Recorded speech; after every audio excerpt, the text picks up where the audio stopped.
So you want to learn some amazing Phantom Knight combos? Well then stick around to see the best ones. What's up Ocean? You got Matt here and welcome back to another Competitive YuGiOh video. You know, Phantom Knights are one of my favorite archetypes of all time and the deck is extremely inexpensive.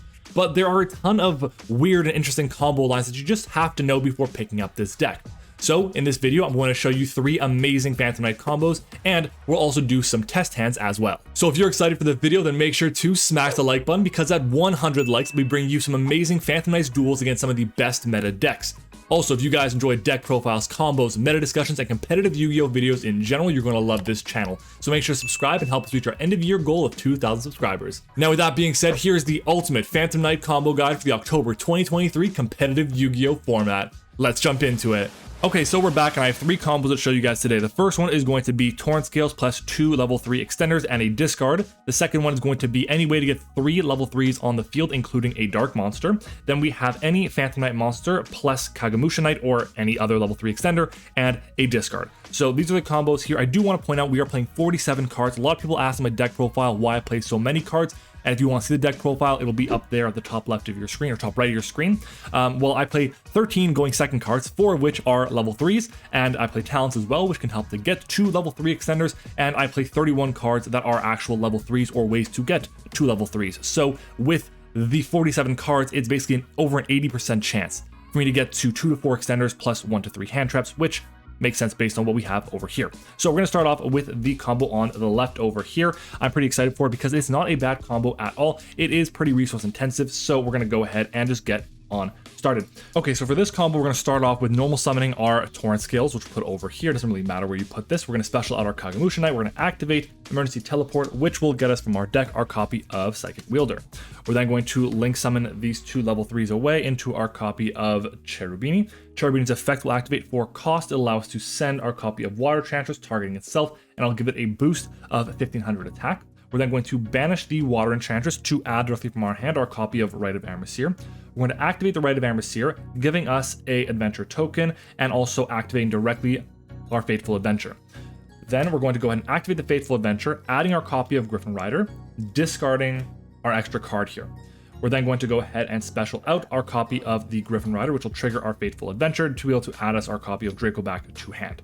We're then going to go ahead and link summon off with these 2 over here into our copy of the Phantom Knights of Rusty Bardish. We're then going to use our, we're going to use our effect of Rusty Bardish, excuse me. We're going to use our Rusty to send to the graveyard our copy of Ancient Cloak to set Fogblade directly from our deck. Okay, which I'll just keep base up for the time being so you guys can know what it is. We're then going to go ahead and use our copy of Ancient Cloak, banishing itself to add our copy of Silent Boots to hand, which will trigger our copy of the Torrent Scales to special summon it out. We're then going to go ahead and use the effect of our Torrent Scales, discarding our Draco back to send our copy of Wings to the graveyard. We're going to trigger the Draco back because it was sent to the graveyard, and we can equip it to our adventure token. Now we're going to go ahead and special summon out our copy of the Silent Boots, and we're going to overlay these 2 into our copy of Leviar, the Sea Dragon. We're then going to use Leviar, detaching specifically the boots over here to be able to special summon back our copy of Ancient Cloak. We're going to do that in attack position because we're going to use the effect, putting it into defense position to be able to give our Rusty 800 more attack, which can be the difference between actually having our card destroyed by battle or not. So that is very strong here. Of course, we want to make sure we take advantage of that. We're then going to use the effect of our Wings to banish it and special summon back our copy of Silent Boots. And we're going to overlay these 2 specifically into the zone that is pointed to by Rusty into our copy of Breaksword. The reason why? Because a Dark Exceeds monster was special summoned to a zone that Rusty points to. We can now destroy 1 card on the field. We're going to destroy Breaksword. Because Breaksword is destroyed, we're going to use this effect to special summon back 2 Phantom Knight monsters with the same level, in this case 2 level 3s, and we'll increase their levels by 1. So now they are level 4s. This is very good because now we can use the copy of Boots and the copy of Leviar to go into our copy of IP Masquerena. And then we can go ahead and banish our copy of the Boots from our graveyard to be able to search for a Phantom Knight spell or trap. In this case, we're going to search for Shade Brigandine, which we will set and activate, and we'll overlay these 2 into our copy of Evil Storm Nightmare. Now, we don't want to put Evil Swarm Nightmare in the zone pointed to by Rusty for a few reasons, but the main reason is going to be that if we decide to go for the Evil Swarm Nightmare line, we manage to use all of our material, whatever, and we decide to use Fogblade, we get that destroyed. We can then use Fogblade's effect, banishing from the graveyard to special summon back our copy of Breaksword to the zone that Rusty points to on our opponent's turn, giving us another pop, which will be very good. So, what does this end board finish on? Well, we have 1 card hand still, since we do start off with a 5-card hand. We have an Omni Negate in the form of Griffin Rider. We have a 2000 defense point monster, so it's going to be harder for them to just beat over us. We have a Negate in Fogblade. We have 2 Book of Moons in the form of Evil Swarm Nightmare, and we have IP Masquerena as well, which you would really only use after you've used the effects of Evil Swarm Nightmare, because that's the best card you can use to link off with. You don't want to do it with the token, because if you do that, you're going to lose out on your Draco back, and you won't be able to have your Negate with Griffin Rider, and you don't want to use it with Rusty Bardish, well, because you can't. It's impossible. Rusty can't be used as link material. So that's going to be our combo here. We're going to end on 1, 2, 3, 4, 5 pieces of interruption, plus the card in hand potentially, which can do a bit more for us. So keep that in mind, and I cannot wait for next set, Age of Overlord. When that gets released, we no longer have to use the Nightmare Unicorn, so we don't have to have the extra card in hand for the discard off the Unicorn effect. So this next combo is going to be any 3 level 3s that you can get on the field, including at least 1 Dark Monster, and we do have the 2 other cards in hand, the Imperm and the Crow, just to demonstrate that you are going to have other cards in hand on your first turn. And because this deck really relies on a lot of extenders, these 2 cards are either going to be extenders, which will make the board more powerful, or which will make this end board, which seems lackluster, a lot more powerful, because you have the 2 cards in hand to be able to use for other reasons. So we're going to start off by normal summoning our copy of Ghost Ogre, special summoning our copy of Kagemusha Knight, because we normal summon rather, a level 3.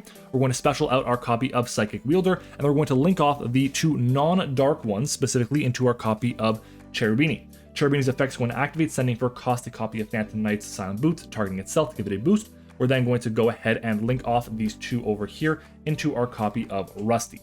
Now we're going to go be able to use the effect of Rusty, sending to the graveyard our copy of Torn Scales to set our copy of Shade Brigandine, which we're going to keep set for now. We're then going to go ahead and use the effect of our Silent Boots, banishing itself to be able to add a Phantom Knight's spell or trap directly to our hand, which will be our copy of Phantom Knight's Fogblade. That will trigger our copy of the Torn Scales to special summon it out. We're then going to use the effect of Torn Scales, discarding our Fogblade. Yes, specifically our Fogblade, to summon out our copy of the Ancient Cloak. This is really important here. We're then going to go ahead and use the effect of our Fogblade, banishing itself to be able to special summon back our copy of Ancient Cloak, which we'll then use to overlay into our copy of Leviar the Sea Dragon. We're then going to use Leviar the Sea Dragon. We're going to detach, I should say, the cloak to be able to bring back our copy of the Silent Boots. And then we're going to go ahead and use our Ancient Cloak, banishing itself to be able to summon out, or add to our hand rather, our copy of Silent Boots as well. So we have Silent Boots on field, and in hand, we're going to special summon our copy of Boots because we control a Phantom Knight's monster. And now we can go ahead and overlay these 2 into our copy of Breaksword. And we have a very similar line to what we saw before in the previous combo, because Bardish rather is pointing to a Xyz monster, a Dark Xyz monster, I should say. And I can actually now destroy 1 card on the field, and this time it'll be the Breaksword. So we'll destroy this, and I'll trigger Breaksword to be able to special summon back our 2 copies of Boots, making them both level 4s. So at this point in time, we have a level 3 Leviar, or rank 3 Leviar, and 2 level 4s on the field. We're going to go ahead and use one of these to go into our copy of IP Masquerena, which has point to our Link monster. And then we're going to go ahead and activate our Shade Brigandine, special summoning it, and then overlaying these 2 into our Evil Swarm Nightmare. So what have we done over here? We now have 2 Book of Moons. We then also have follow-up on our next turn because we have the Boots in our graveyard as well as the Torn Scales in our graveyard, which allows us to get more follow-up for the next turn. So the field doesn't look assuming, but with the hand, with the combination of the recursion we have in our graveyard, we have a lot of ways to get around our opponents and stop them from doing what they want to do.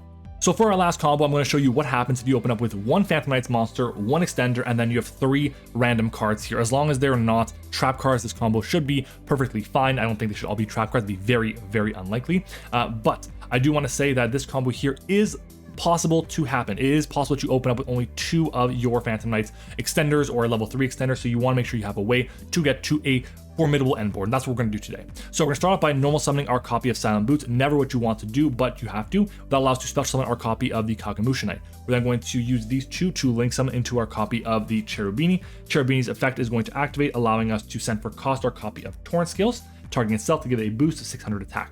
We're then going to go ahead and banish our copy of Boots from our graveyard to be able to add our copy of Shade Brigandine to hand.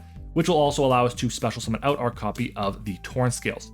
Now we're going to be able to go ahead and set and activate our copy of Shade Brigandine because there are no traps in the graveyard, and then we can link summon these two off. Shade Brigandine is a dark monster, and we can go into our copy of the Phantom Knights of Rusty Bardish. Now we can use our copy of Torn Scales, so discarding a random card. In this case here, I'll just discard the DD Crow, why not, to be able to send our copy of Phantom Knight Wings to the graveyard. Now we can use our Rusty Bardish, sending our copy of Cloak to set our copy of Fogblade. This is set, by the way, okay, very important. Now we're going to go ahead and banish our copy of Ancient Cloak to be able to search for the Phantom Knights card. In this case, we'll search for the Phantom Knights of Silent Boots, which we can then special summon out because we control the Phantom Knights monster, and we can go overlay these two into our copy of Breaksword into the zone that Rusty points to. Rusty effect, popping the Breaksword. Breaksword brings back these two as level 4s, and we can overlay them into our copy of Evil Swarm Nightmare, which will not be in this zone. It'll be in this zone over here to avoid Relinquish Anima.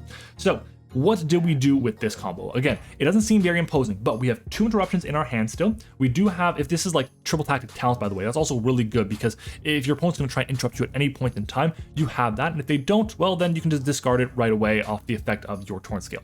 So like I was saying, we have 2 Book of Moons in Evil Swarm Nightmare. We have 2 cards on hand for interruptions. We have the Monster Negate in the form of Fogblade. And on top of that, because we have the Wings in Graveyard, we can use the effect of Wings, banishing it, targeting our copy of Breaksword, special swinging it to our opponent, to our side of the field, to a zone that Rusty points to, and boom, right there, now we have another pop on our opponent's turn. So what turned out to be a hand that was pretty lackluster ended up having 1, 2, 3, 4, 5, 6 pieces of interruption. That's pretty good, if you ask me. Okay, so we're gonna start off with a nice good shuffle here because we're gonna jump into some test hands, and we're gonna go ahead and hopefully we can get a nice playable hand that's not gonna have too many hand traps in it, but we'll give a nice cut here. And boom, there we go. So our opening hand is going to be Cloak, Boots, Ash, and Speedroid Takatemborg. Okay, this hand is pretty unfortunate, I'll be honest, because the only way we can get out Takatemborg now is if we open up with a Wind Monster, and both of our hand traps here can only be used once per turn. So how do we want to go about this? Well, let's start off with a normal summon of the Cloak, special summon of the Boots, and then we're going to link summon off these two into our copy of the Cherubini. We're going to use the effect of our Cherubini. We're going to send from our deck to the graveyard our copy of... Ooh, do I want to send Torn Scales here? No, I think I'm going to send the copy of the Water Enchantress here. I'm going to go into some adventure plays. So now we're going to go ahead and banish the Rite, or the Water Enchantress rather, for the Rite of Aramesir, which is right over here. We're going to use the Rite, summon out a token. I'll put it over there, doesn't matter. And it'll also activate directly from our deck our copy of Fateful Adventure. Next up, we are going to go and we can banish our copy of the... I could just do some discards right now. I don't really want to do some discards here, so I'm going to kind of hold off a little bit. But I'm going to go ahead and I think banish our copy of the Phantom Knights of Ancient Cloak to get the Phantom Knights card from our deck to our hand. And we're going to go ahead and get a copy of... Where are you? We're going to go ahead and get a copy of... I cannot find it for the sake of my life. Where is the Phantom Knights of Shade Brigandine? There we go. Phantom Knights of Shade Brigandine.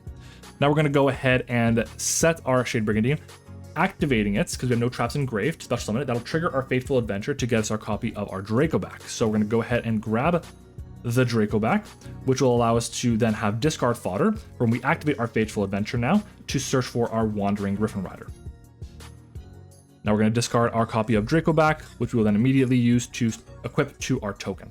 So in a situation here, we have quite a few negates, which is great, but we're going to go ahead a bit further. We're going to go ahead and now use our Griffin Rider. We're going to summon it to our side of the field. We're then going to link off these two over here into our copy of Rusty. We're going to use Rusty's effect. We are going to send our copy of Torn Scales to set our copy of Fogblade. That'll give us a piece of interruption on our opponent's turn. Both at the top, right next to each other. So Fogblade has been set. Now we can go ahead and use our Silent Boots, banishing it to add the Phantom Knight Speller Trap. We're going to add the Phantom Knights of... Was it Phantom Knight's Wing? There we go, Phantom Knight's Wing. Beautiful. Now, because we banished a Phantom Knights monster, we can use Torn Scales, summon it back. And we still have 4 cards in hand. Look at this. We basically went -1 in our hand, and look at our field right now. That is what the Phantom Knight engine does. Absolutely insane. Next, we're going to use the Torn Scales effect, discarding our Wing for cost to be able to send from our deck to the graveyard. In this case, I will send a copy of... Where are you? The Phantom Knights of Silent Boots. As long as I have 1 Boots and 1 Cloak in my graveyard. That's what I want. So we're sending Boots here because now we're going to banish our copy of Wing to special summon out the Boots. We're going to overlay these two into our copy of Levier. Now, because we control a wind monster, we can do this. We can special out our Tuck-Tumborg.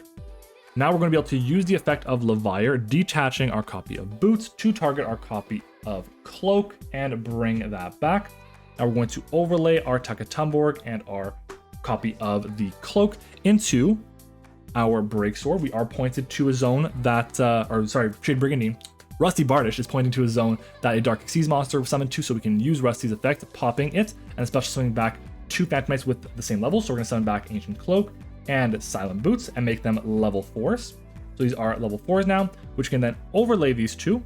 Well, before we do that, yeah, I was just checking to see if there's anything else I could have done there to kind of get an extra body on board so we can end up on our Masquerena as well as the Evil Swarm Nightmare, but it's a little unfortunate that we just can't. So we're going to go and use these two. We're going to overlay them into our copy of Evil Swarm Nightmare.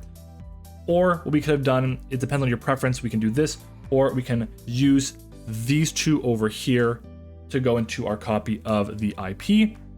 And of course, we do want to make sure we use our Ancient Cloak effect, putting into defense position to give this a boost. So this way, we do actually have a card we can use as material with the IP to get into our Unicorn or our SP Little Knight when the time comes. So yeah, that's what we're looking at over here. So the main thing I want to point out about this combo is that there are obviously a lot of lines you can go to. There's a lot of different ways you can use these cards here, but in this case, we have the potentially 2 Book of Moons. We decide to go the Evil Swarm Nightmare route, but in this case, we have the IP Masquerena for the return to the deck of the Unicorn, or potentially the SP Little Knight bounce, or banish, I should say.